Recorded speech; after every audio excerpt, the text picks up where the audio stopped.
30 minutes ensemble pour aborder la notion de cloud. Alors pour certaines et certains d'entre vous, vous connaissez déjà ce que c'est le cloud, mais on fera un petit tour sur cette notion importante. L'organisation des briques Office, le positionnement des produits et en fonction du temps qui nous restera, on abordera les nouveaux usages ou des nouveaux usages qui permettront de voir comment faire évoluer certaines pratiques dans l'entreprise, que ce soit la vôtre ou celle pour laquelle vous intervenez. Les objectifs sont les suivants, donc identifier les briques qui composent Office 365 et bien sûr comprendre comment cette solution représente un atout pour ses collaborateurs. Et donc ça c'est lié aux nouveaux usages. Donc aujourd'hui il y aura un petit peu de démonstration, mais ce sera beaucoup de PowerPoint. Malheureusement je suis pas très fan, mais on a pas mal de notions, de concepts ou de théories. Mais voilà, j'essaierai de faire en sorte de pouvoir aborder quand même la partie pratique sur l'interface du portail portal.office.com pour pouvoir montrer quelque chose d'un peu plus concret pour vous. Ce sera beaucoup plus sympa, je pense, pour tout le monde. Alors, j'ai juste réduit moi de mon côté la partie, voilà. Donc, si c'est bon pour vous, nous sommes partis. Et donc, l'idée, c'est de se dire, aujourd'hui, on voit beaucoup parler, on entend beaucoup parler du nuage, du cloud et ce logo. Alors, le logo ici, c'est peut-être un logo que vous connaissez déjà, mais ce type de logo, on le retrouve un peu partout, dans beaucoup de logiciels. Alors, les logiciels, on va les aborder après, mais aujourd'hui, le cloud, c'est un peu plus que ce que vous avez peut-être entendu précédemment dans le passé. C'est pas juste un espace de stockage. Aujourd'hui, le cloud, c'est bien sûr un espace de stockage encore, mais qui permet également d'accéder à des applications en ligne. Et donc, c'est pour ça qu'aujourd'hui, on aborde le cloud comme une solution beaucoup plus complète qu'auparavant, avec une accessibilité des applications sur n'importe quel device ou appareil, comme vous le voyez ici sur la slide, sur une tablette, sur un PC fixe, un PC portable ou même encore un smartphone. Et donc, tout cela, vous pouvez y accéder grâce à l'adresse internet portal.office.com. Cette URL ou cette adresse internet peut être personnalisée. En tous les cas, c'est l'adresse par défaut que moi je propose d'utiliser parce qu'elle est relativement simple à retenir. Portail, mais sans le i, .office.com. Alors, quels sont les bénéfices aujourd'hui, les principaux bénéfices de cet accès en ligne? Alors vous avez, à un moment donné, alors oh, juste un peu vite, voilà. Vous avez les bénéfices qui sont autour de la collaboration, la communication, notamment en réseau. Donc les mailles de réseau peuvent se faire aussi bien sur des équipes, mais également sur des sujets. On le verra par la suite avec Yammer par exemple. Stocker et partager des données, mais également des dossiers. Et puis, bien sûr, travailler en mobilité, qui aujourd'hui est un élément très important autour du travail collaboratif, puisque on est de plus en plus dans un contexte où les collaborateurs qu'on appelle deskless, c'est-à-dire sans bureau fixe ou sans bureau, vont pousser un peu les organisations à mettre en place des outils qui permettent à chacun et à chacune de travailler avec cette mobilité. Donc on a une sorte de roue des services qui apparaît ici à l'écran. Vous avez donc Office 365 qui permet de répondre à différentes thématiques. On va pas appeler ça des problématiques, on va rester positif. On est autour plutôt de thématiques. Alors aujourd'hui, quand on parle d'Office, il n'est pas rare d'entendre parler de Office 2016, Office 2013, Office Online, et au final on ne sait plus trop ce que c'est et à quoi ça correspond.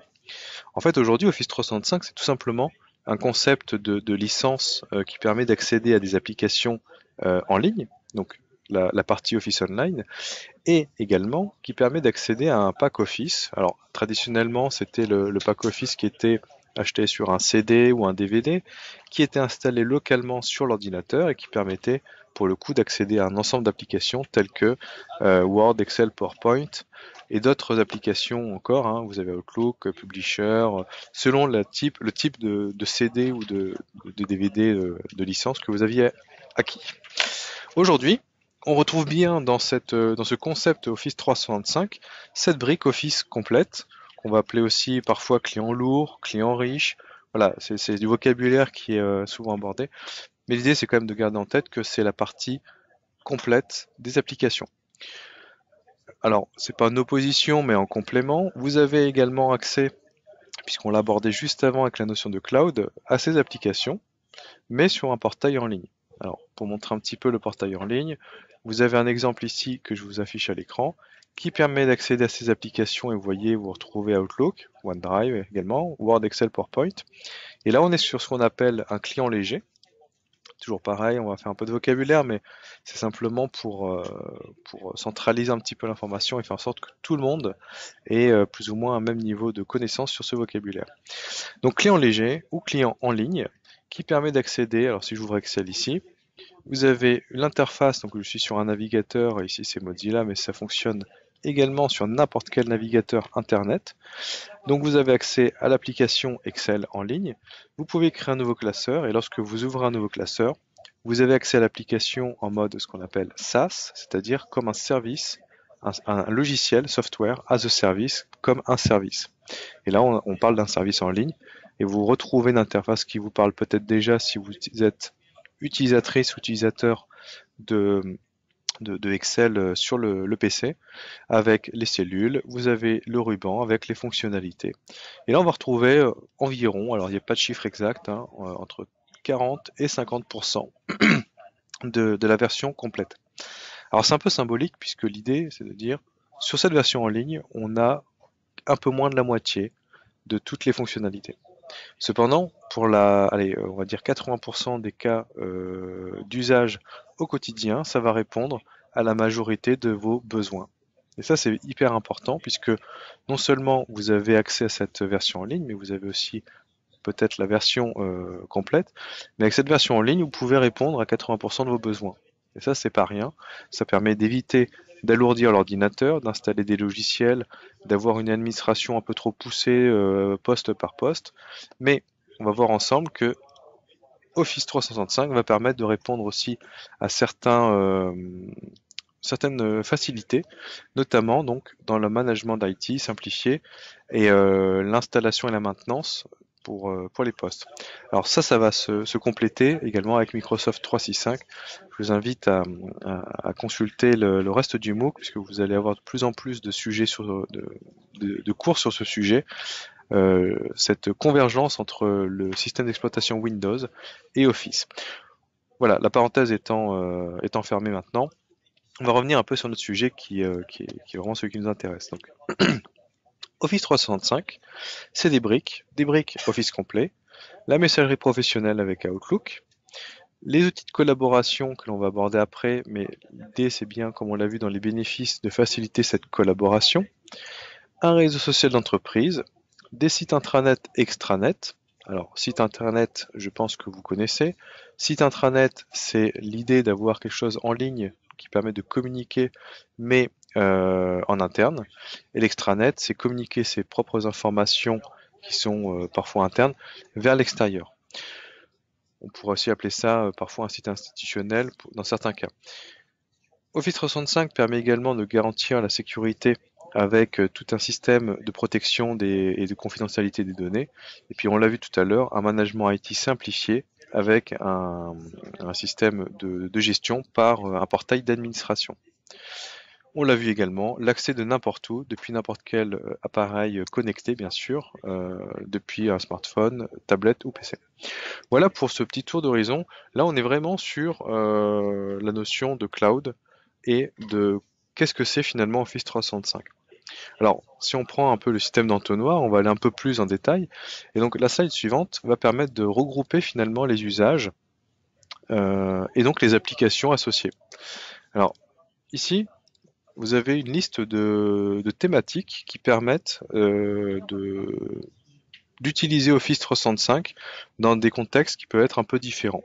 On a parfois des besoins de production personnelle. On verra dans les cas d'usage quels sont ces types de besoins.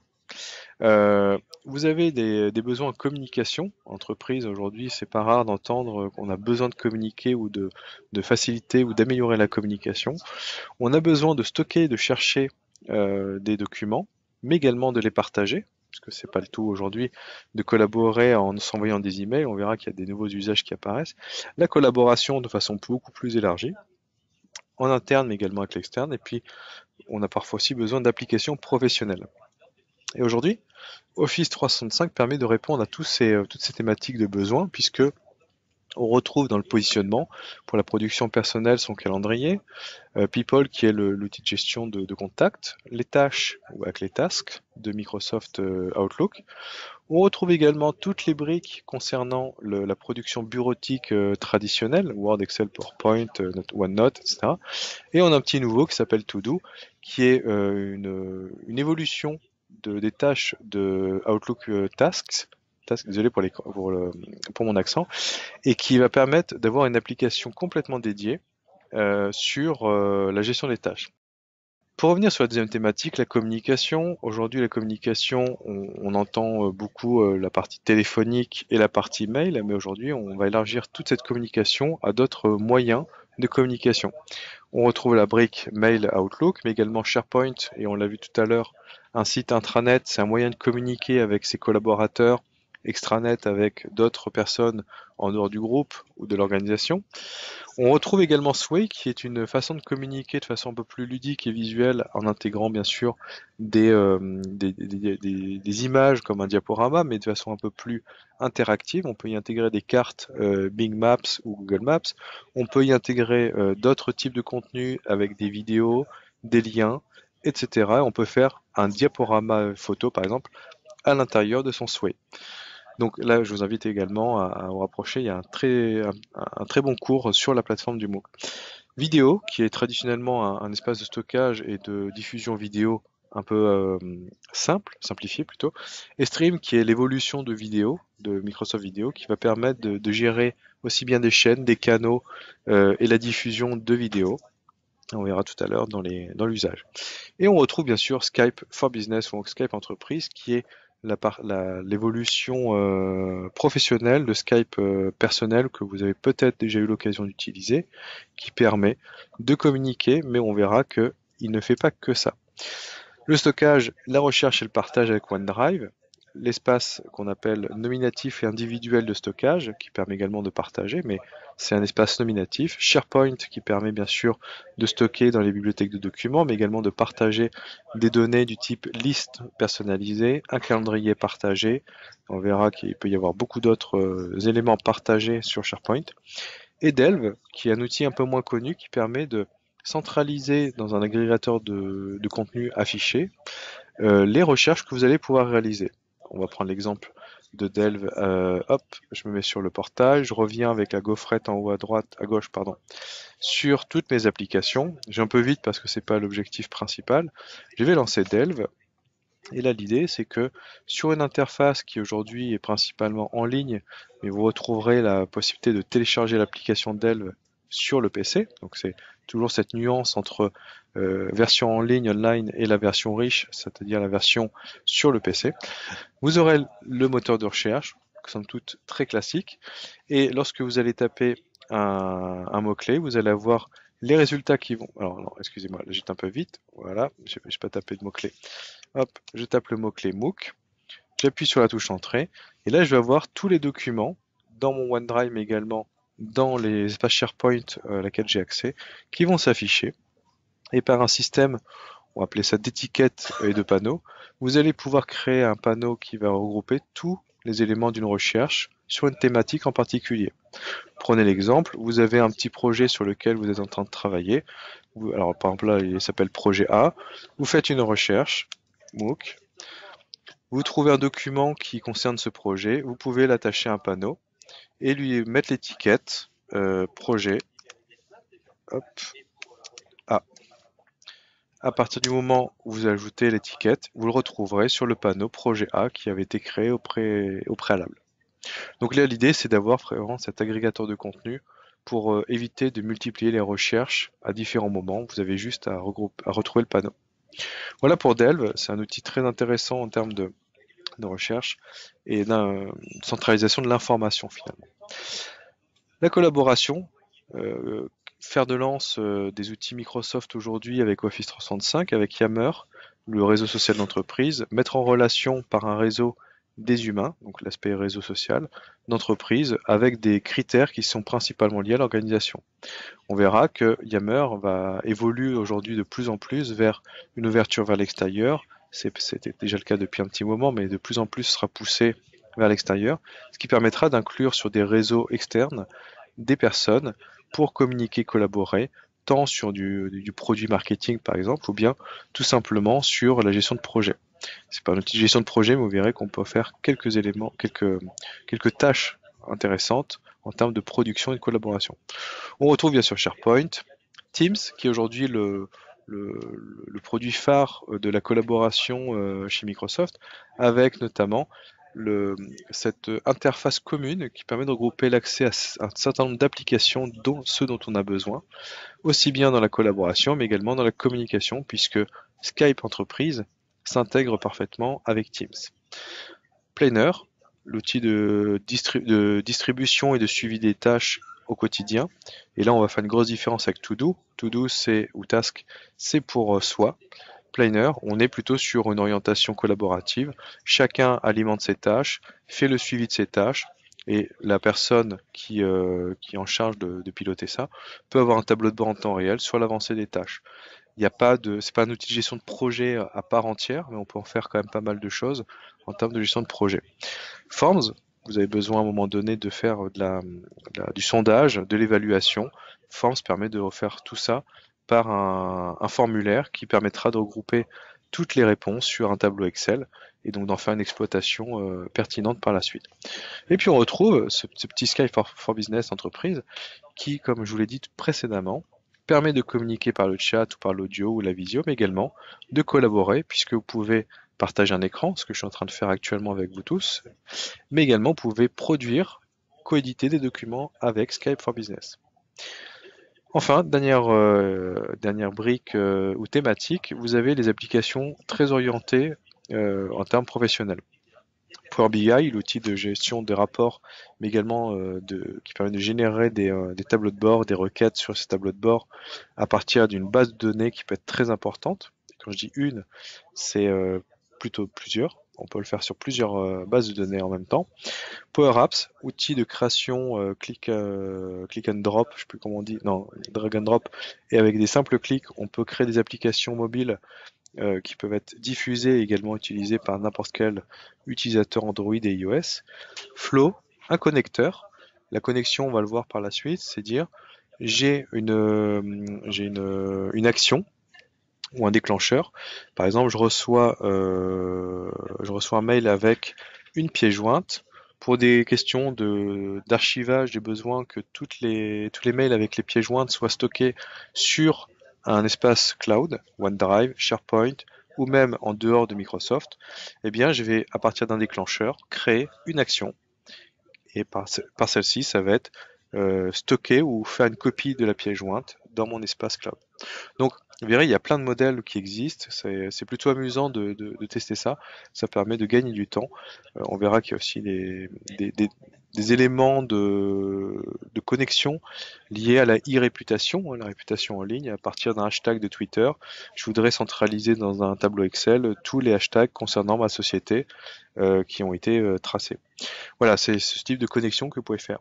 Dynamics 365 qui est le fer de lance de l'outil de relation client, le CRM de Microsoft, qui permet de gérer aussi bien les prospects, les leads et les opportunités, également de lancer des systèmes de facturation derrière.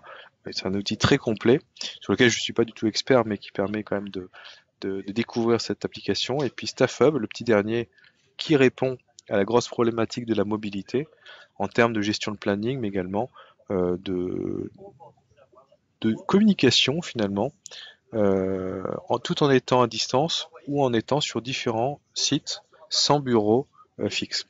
Sans bureau fixe, je rappelle, c'est sans ordinateur ou poste de travail attitré.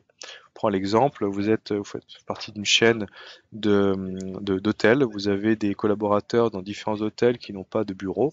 Et bien pour gérer les plannings, bien vous pouvez utiliser cet outil qui est installable sur la flotte mobile professionnelle, mais également sur les flottes mobiles personnelles avec la BOD, donc la Bring Your Own Device, ramène ton propre appareil. Voilà, on a fait un tour d'horizon très rapide et c'était vraiment l'objectif de ce webinaire de faire ce tour d'horizon, ce qui nous permet, grâce à ce visuel, de voir que selon les thématiques, on va pouvoir utiliser telle ou telle application. C'est pas quelque chose qui est figé dans le marbre, on peut très bien détourner un petit peu certains usages, mais l'idée c'est de montrer que à chaque usage, vous avez des applications possibles. Pour finir sur cette partie un peu plus orientée usage, justement, on va aborder quelques exemples et puis on va voir ensemble sur les applications qui vont être utilisées ou qui pourront être utilisées pour répondre à ces usages. Alors aujourd'hui, je rappelle, un usage, c'est ne pas dire au contraire j'ai besoin d'une fonctionnalité, c'est dire j'ai besoin de faire une action et pour ça, quelle fonctionnalité ou quelle application je vais pouvoir utiliser. Et en termes d'apprentissage, en termes d'adoption de ces outils, c'est beaucoup plus simple à appréhender et c'est beaucoup plus parlant. Donc par exemple, première chose, fluidifier les réservations de salles pour les réunions. Eh bien, Outlook, grâce au calendrier, vous allez pouvoir gérer vos réservations de salles. Alors là, je vais mettre sur un... Voilà, hop. Je suis sur mon calendrier Outlook. J'ai besoin de faire une réunion. Je vais créer ma réunion. Voilà. Je vais l'ouvrir. Je suis sur un double écran. Appel, rendez-vous, rendez-vous, pardon, c'est pour soi. Réunion, c'est à partir du moment où vous allez inviter des personnes. Donc, je vais inviter des personnes. Voilà, alors c'est les comptes de démonstration, hein. Voilà. Et à partir de là, ce dont je vais avoir besoin, c'est d'une salle. Alors, il y a différentes méthodes. Vous verrez que selon l'organisation qui va être mise en place par l'administrateur de votre structure, des méthodes seront privilégiées par rapport à d'autres. Là, je vais en utiliser une. Je vais prendre par exemple ici l'accès au calendrier global. Je vais utiliser le carnet d'adresse et les salles de réunion qui sont à disposition. Je vois qu'il y en a plusieurs. Je vais faire une sélection multiple, donc je vais simplement avec la souris, je vais cliquer, maintenir, appuyer pour sélectionner, vous voyez, plusieurs salles si je ne sais pas quelle salle sera disponible. Et je vais les ajouter comme des ressources. À partir de là, sur le côté droit va apparaître voilà, ce petit volet qui permet de retrouver ces différentes salles. À partir du moment où vous voyez, alors je vais essayer de trouver un moment, hop, on est le combien aujourd'hui? On est le 24. Alors je vais mettre le 24 mai. Vous voyez, là les salles vont se mettre à jour et par rapport au 25, vous voyez que les salles changent en fonction de la disponibilité. À partir du moment où vous dites bon bah moi, peu importe, je vais prendre n'importe quelle salle, je vais prendre une salle Madagascar, je la sélectionne et vous voyez, j'ai qu'une seule salle de réservée et je vais pouvoir faire mon envoi en ne me disant pas est-ce que ça va être accepté ou non. Automatiquement, ce sera accepté si elle est disponible. Et vu que je viens de le vérifier, elle sera donc acceptée. Donc ça, c'est un système qui permet de façon simple de fluidifier la réservation de salles sans passer par un planning papier, sans passer par une personne qui sera dédiée à ça, parce que je pense que c'est pas très passionnant, mais en plus de ça, ça permettra d'optimiser aussi le travail de chacun et de chacune. Et donc, ce système de réservation de salles fonctionne également sur d'autres types de ressources, comme un vidéoprojecteur, un parc de véhicules que vous pourriez avoir pour faire des réservations de ressources. Autre exemple d'usage, vous avez besoin de construire la réponse à un appel d'offres avec des collègues, étant donné que vous avez par exemple vous les compétences sur la technique, vous avez, pardon, vous avez besoin du service financier pour faire le chiffrage sur la partie purement financière, vous avez besoin du service communication pour réaliser le plan de communication dans le cadre d'un projet, eh bien vous pouvez le faire tout simplement en partageant un document qui est stocké sur OneDrive ou sur SharePoint, et bien sûr vous pouvez l'écrire en même temps. La co-construction peut se faire de façon donc asynchrone, c'est-à-dire différée, mais sans envoyer un email, mais vous pouvez le faire également de façon synchrone, c'est-à-dire en temps réel, en même temps. Il est quelle heure? 27. Allez, on a encore le temps de faire quelques usages. Centraliser tous les documents livrables dans le cadre d'un projet. Eh bien, il n'est pas rare quand vous faites vos réunions projet d'avoir des livrables. Ça peut être des documentations techniques, ça peut être de la documentation même commerciale pour avoir la description de l'offre qui a été achetée ou vendue.